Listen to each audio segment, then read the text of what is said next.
तमाम वासी को मैं पहले नमन करता हूँ। इस वैशाली की धरती को नमन करता हूँ जो दुनिया में लोकतंत्र का पाठ पढ़ाया, दुनिया में लोकतंत्र क्या चीज़ होती है इसे अवगत कराया। आज वह धरती गुलाम है। वहाँ के लोग बहुसंख्य आबादी को जिनके अधिकार से लोग संसद और विधानसभाओं में जाते रहे, वह बहुसंख्य आबादी गुलाम है। उसको जगाने का संकल्प हमने लिया है और 29 जुलाई से लगातार गांव-गांव में घूम रहा हूँ, अपनी बात रख रहा हूँ कि बहुसंख्य आबादी को बिना जगाए हम दम नहीं मारेंगे। वैशाली को आज़ादी दिलाए दम नहीं मारेंगे। वैशाली को विश्व के मानचित्र पर पुनः स्थापित किए बिना दम नहीं मारेंगे। वैशाली संसदीय क्षेत्र एक ऐसा मॉडल बनेगा जो दुनिया में फिर से याद किया जाएगा। यह शक्ति आपके पास है मेरे भाइयों। उस शक्ति वोट के रूप में आपका एक वोट आपके बच्चों की, आपके आने वाली पीढ़ी की भविष्य तय करती है। तो आप अपना एक वोट बहुत सोच समझकर 25 मई को देंगे। बहुत मंथन करने के बाद अपने वोट का प्रयोग आप करेंगे। मैं यही अपील करने आया हूँ। आप सब लोगों को ये पर्चा मिल गई होगी। हमने इसमें कुछ वादे किए हैं आप लोगों से।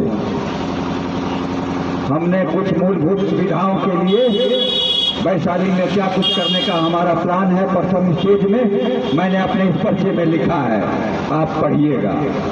आप जिनको वोट देते आए उनसे भी सवाल कीजिएगा कि वैशाली में आज तक एक अच्छी स्कूल क्यों नहीं है, अच्छी पढ़ाई के लिए विश्वविद्यालय आज तक क्यों नहीं हुई, अच्छी इलाज के लिए आज तक कोई बेहतर अस्पताल सरकार ने क्यों नहीं खोला। वैशाली का नेटवर्क भारत के सभी भारतीय रेल से जुड़ा हुआ होना चाहिए था, क्यों नहीं हुआ आज तक। विश्व के पर्यटन में बढ़ावा देने के लिए आज तक कोई हवाई सेवाएं यहाँ शुरू नहीं हुई। कृषि से जुड़ा हुआ तमाम रोजगार उद्योग धंधों का जो सवाल था यह वैशाली में नहीं है। एक जमाने में गन्ना उत्तर बिहार की बहुत बड़ी फसल हुआ करती थी। किसान के लिए डायरेक्ट एटीएम था यह फसल। आज गन्ना की खेती लगभग मृत हो गई। जो इसी मोतीपुर में गन्ना चीनी मिल आजाद भारत के पहले लगातार चल रहा था, वह बंद क्यों हो। मैं किसान भाइयों से भी अपील करता हूं कि यह सवाल जरूर उठाइए कि वह बंद क्यों हो गई। सीधी सी बात थी कि मुट्ठी भर लोगों ने अपने लिए अपने सुविधाओं के लिए जो नीतियों का निर्धारण किया, इसमें बहुसंख्य आबादियों के लिए जो विकास होना चाहिए था वैसी मुकम्मल कोई नीति नहीं बन पाई। तो हम लोगों ने देश में नारा दिया कि देश में हो जाती जनगणना और उस आंकड़ों के आधार पर इस देश के संसाधनों का उचित बंटवारा होगा।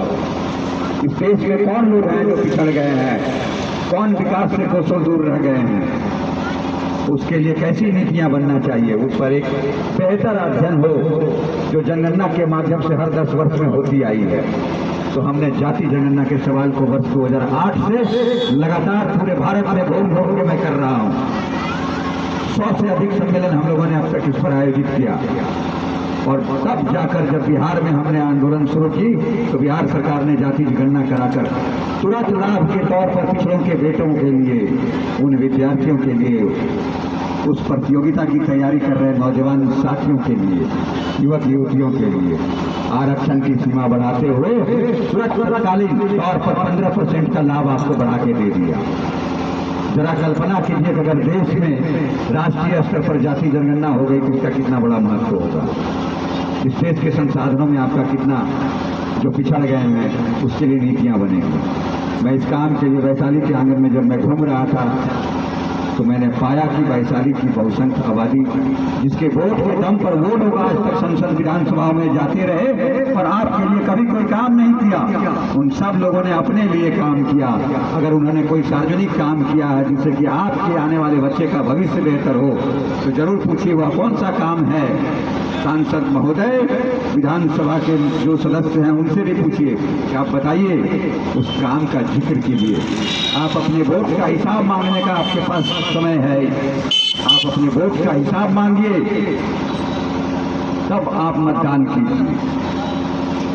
जब हम लोगों ने इस अभियान को छेड़ा और गांव-गांव जब हम घूम रहे थे तो हमने अपने लोगों के चेहरे पर मुस्कान नहीं देखा, उनके गांव की गलियों को देखा, बड़ी दुर्दशा थी, सड़कें खराब है, आप लोग रोज उसका सामना कर रहे होंगे, लेकिन उन अगड़ों की गांव में जब मैं गया तो उनकी सड़कें बहुत अच्छी थी, चाहे वो कुछ किलोमीटर का हो लेकिन बड़ी साफ सुथरा थी, बड़ी अच्छी थी।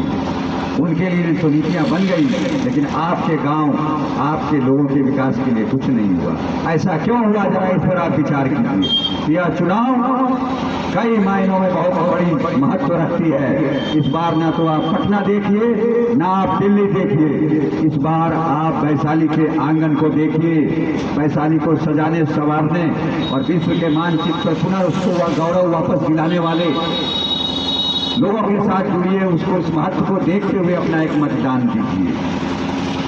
हम लोगों का चुनाव चिन्ह गन्ना किसान चिन्ह है। ये गन्ना किसान चिन्ह रोजमर्रा के जीवन से जुड़ी हुई निशान है, हमारे किसान भाइयों से जुड़ा हुआ यह चुनाव चिन्ह है।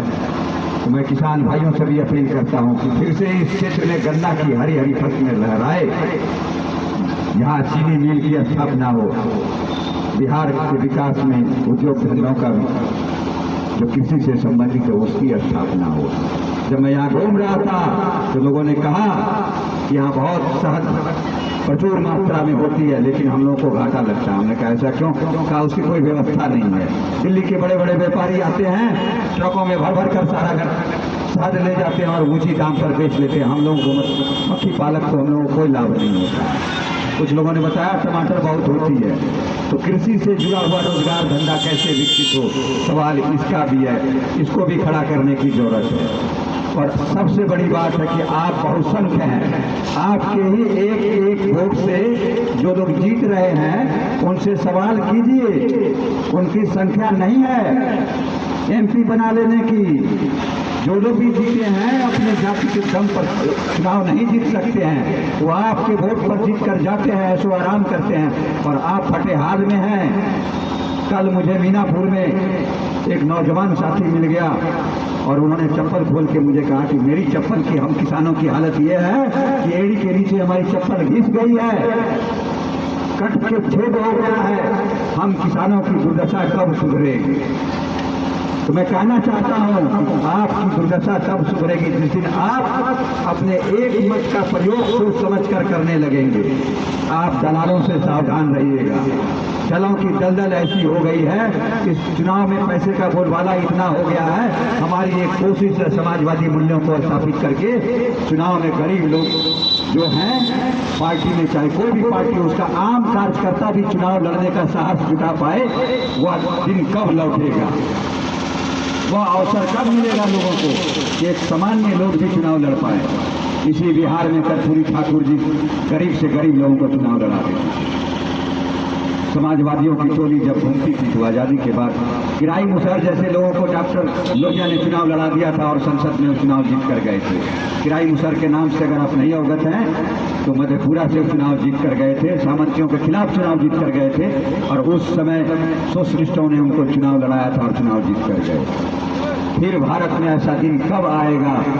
आज चुनाव में पूंजी का बोलबाला हो गया है, और पूंजी का बोलबाला इसलिए हो गया है कि वोटर और नेता के बीच में दलाल पैदा कर दिए गए हैं। आपको चंद मुट्ठी भर लोग अपने लालच में फंसाते हैं, आपके वोट को गुमराह करके कहीं जाति के नाम पर, कहीं धर्म के नाम पर, कहीं कुछ साधन देकर, कहीं कुछ पैसे देकर वोट आपसे ले लेते हैं, और आप पीढ़ी दर पीढ़ी वोट देते आ रहे हैं, लेकिन सवाल आपने कभी नहीं किया।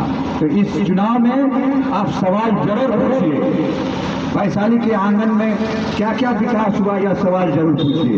तो मैं अपनी बात समाप्त करने से पहले आपसे एक बार फिर मैं अपील करता हूं कि आप